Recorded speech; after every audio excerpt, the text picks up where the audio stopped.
If you have been following me on Instagram, then you should know by now that whole bean coffee is better rather than like pre-ground or instant coffee. So you bought the whole bean coffee. Now what's the next step? The next step is grinding the coffee. So in terms of grinding, there are two kinds of grinders that are available in market. One is electric grinder and the other one is a manual grinder. Also, you can get your roaster or the coffee shop barista to grind the coffee for you as well. But the problem with that is whenever you are gonna open up the bag, the coffee is gonna go stale very fast. So to get the best out of your coffee, it's always better to grind just before brewing the coffee. Now, let's talk about these two grinders. So for the electric grinder, I have the Breville Smart Grinder Pro. Now, for this grinder, I actually use it for my espresso grind settings, but it can also do like versatile grind settings. So if you have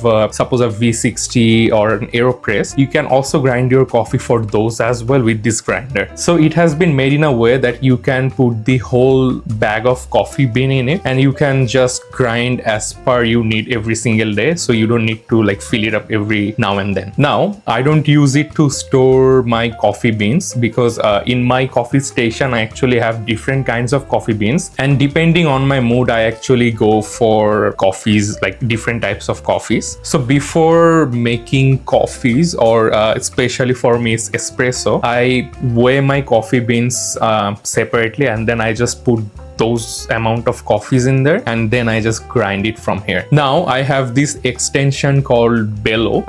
So this is something we can talk about in my upcoming videos, but for now, yes, I actually use this machine only for my espresso coffee beans. Now for the manual coffee grinder, I have the Keen Grinder K6, and at this price range, this is one of the best hand coffee grinder. This one is also versatile coffee grinder, so basically you can also grind for your espresso as well, and mostly for me I actually use it for my V60 or AeroPress or like my batch brew that I have. Now, which one do I prefer? So for my espresso usage, I actually go for this electric grinder over the hand grinder. Yeah, you surely can do espresso grind on the hand grinder as well, but if you are grinding for espresso, it's a lot of work when you are grinding manually. So I just let my machine do the job for me. But for pour overs or AeroPress or any kind of like batch brew, I always go towards this one. So basically there are two reasons. The first one is if I'm grinding on my electric grinder for like my AeroPress,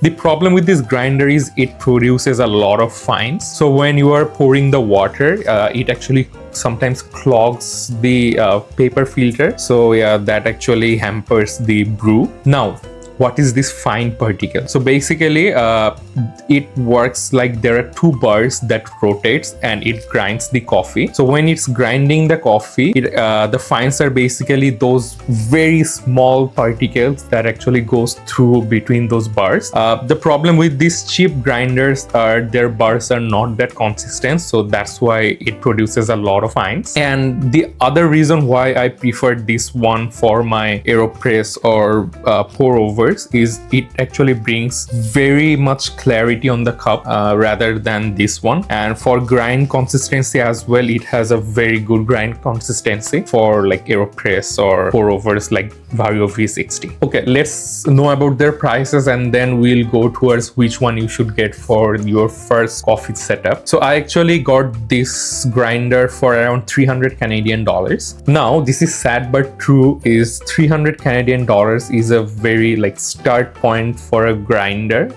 a decent grinder I would say. And I actually got this grinder for around 200 Canadian dollars, and if you are in the US, then you can actually get this grinder around 100 or 120 US dollars. So which one should you get for your first coffee setup? So if you have a budget around $200, then you should get this one. Although if you're making espresso, it's a lot of work. But if you only prefer like AeroPress or pour over coffees like that, then I would say this is more than enough for you.